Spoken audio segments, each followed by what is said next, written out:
What's up, guys? What's up? We're at it again. Again. It is Wednesday. All right, so we decided since we're in control of this now, we're gonna change the warm-up plan. All right, no more Tabatas. We're done with Tabatas. Today we're doing the running warm-up. Yeah. So we're gonna start with quad piriformis stretch, which is pulling one leg back, stretching that quad, and then a figure four with the opposite leg. Take your time.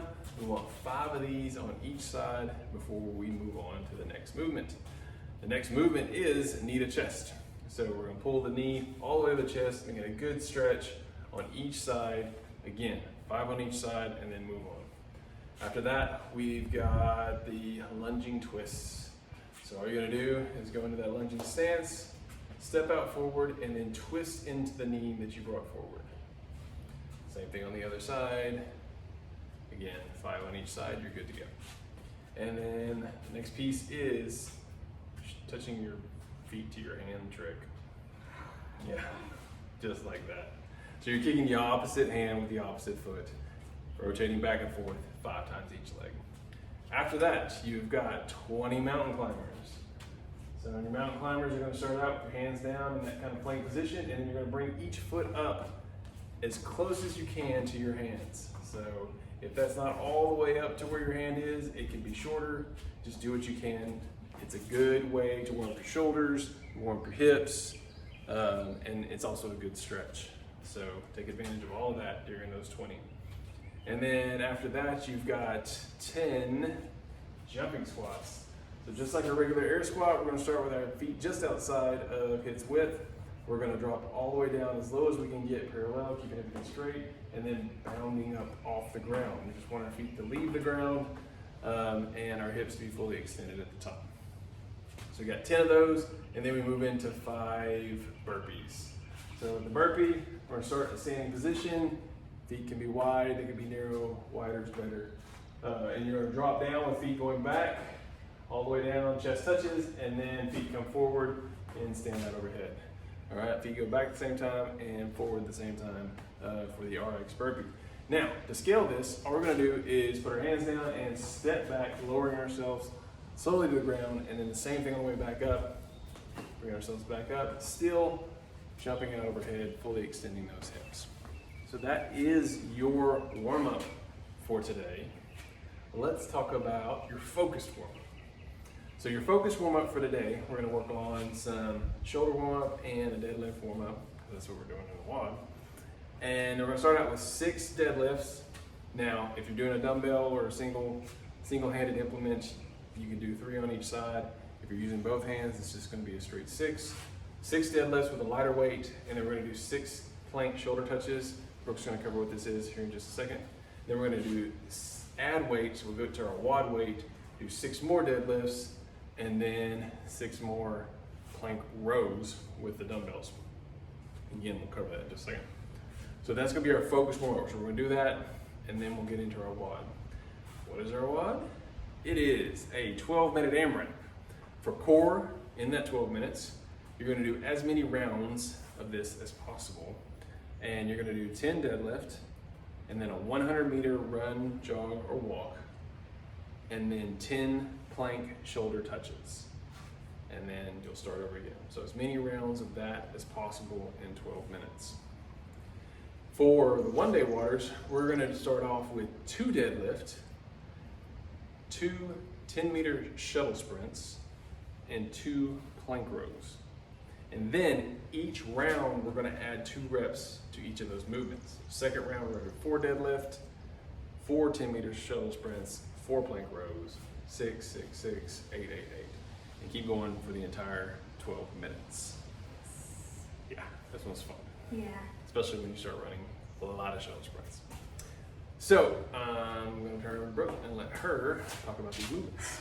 Right. So for our focus warm-up, we have deadlift, 6 deadlift first. So let me talk about that with the dumbbell.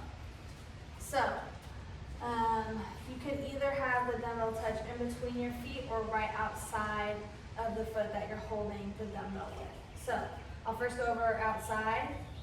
touching the dumbbell outside of my foot. So my feet are underneath my hips.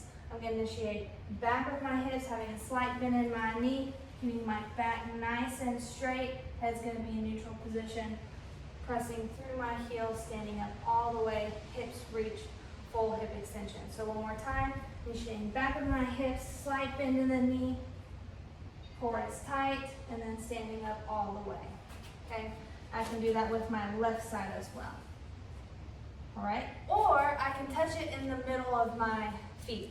So feet are still underneath my hips. I'm going to initiate back with my hips and then standing up all the way. We want to make sure that we don't cut ourselves short and that we kind of like keep our knees bent during this movement. You can do this with the kettlebell as well.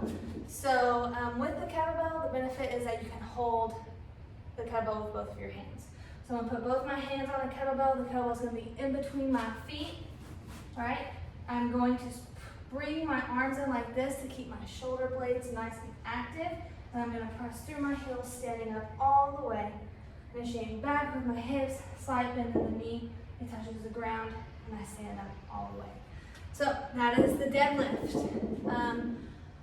Next we have plank shoulder touches. So I'm going to go into my plank stance here. Okay, core is nice and tight. I'm going to spread my feet a little bit to kind of give me some balance. And I'm going to bring one hand and touch the opposite shoulder. One thing we want to make sure that we don't do is that like our hips open up to that side. So what I don't want to see is this. You see what I mean? So we want to keep our shoulders or our hips square to the ground during that movement. Then you're going to add weight. Do 6 more deadlift and then 6 plank row. So the plank row, I'm going to have one hand on the ground, one hand on the dumbbell. My feet are going to be out a little bit to give me some stability, and I'm going to row up to my shoulder and back down. Again, making sure that our hips are nice and square during this movement. I can also use a kettlebell. The distance is a little bit less. So I'm here. It is much more difficult with the kettlebell because you're not kind of like on an even ground. One thing that I want to say is that in this workout, you need to split up your reps evenly.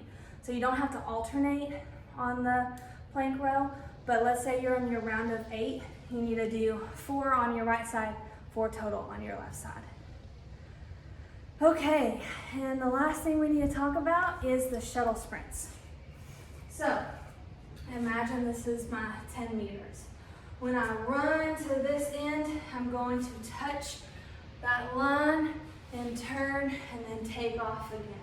So every time you need to make sure you're touching the end of your 10-meter distance. And really try and sprint.